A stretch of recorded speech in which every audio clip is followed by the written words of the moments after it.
রহমান রহিম। ইতিমধ্যে সবাই জেনেছেন আমার বাড়ি লক্ষ্মীপুর, আমি শহীদ ওসমানের বাবা। আসলে সবাই বক্তব্য দিয়েছেন। আসলে এই প্রোগ্রামটা নির্বাচনী প্রোগ্রাম, তো আমরা লক্ষ্মীপুরে যারা আসছি আমার মনে হয় ইনশাআল্লাহ আগামীতে দাঁড়িপাল্লা ক্ষমতা আসতেছে ইনশাআল্লাহ। আমার মনে টানে এই শহীদদের রক্ত বৃথা যাবে না। আমার কেন জানি মনে হয় এবার শহীদদের রক্ত বৃথা যাবে না ইনশাআল্লাহ। দাঁড়িপাল্লা ক্ষমতা আসবে আল্লাহর মেহের ইনশাআল্লাহ। আমার ছেলে ওসমান বলে গেল, আব্বু আমাদের রক্ত আল্লাহর জমিনে আল্লাহ চায়, আমরা মিছিলে না গেলে এই স্বৈর শাসক পতন হবে না। তো আল্লাহ পাক এই শহীদদের রক্ত যেন কবুল করে। সম্মানিত উপস্থিতি, বিভিন্ন পর্যায়ের মেহমানবৃন্দ উপস্থিত, অনেক কথা হয়েছে, আপনারা অনেক কথাই শুনেছেন, আমি বক্তব্য দীর্ঘায়িত করব না।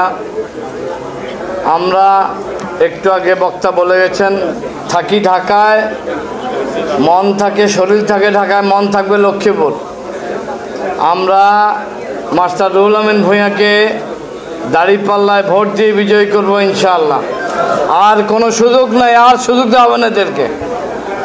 2000 শহীদ, এই 2000 শহীদের যদি ভোট নেওয়া হয়, শতকরা 90% শহীদদের ভোট পাবে এই দাঁড়িপাল্লা ইনশাআল্লাহ।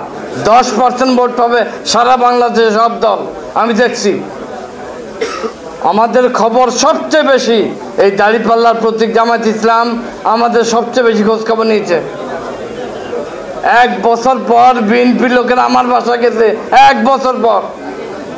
আমি এক জাতীয় নেতাকে প্রশ্ন করলাম, আঙ্কেল আপনি আমার বাসায় 1 বছর পরে আসছেন?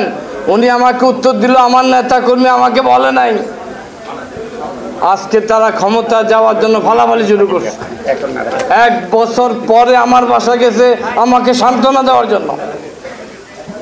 এই হলো বিভিন্ন দলের অবস্থা। আমাদের সন্তান চলে গেছে, আপনাদের কাছে অনুরোধ করব আমাদেরকে দোয়া করবেন, আল্লাহ যেন এই শহীদদেরকে শহীদ হিসেবে কবুল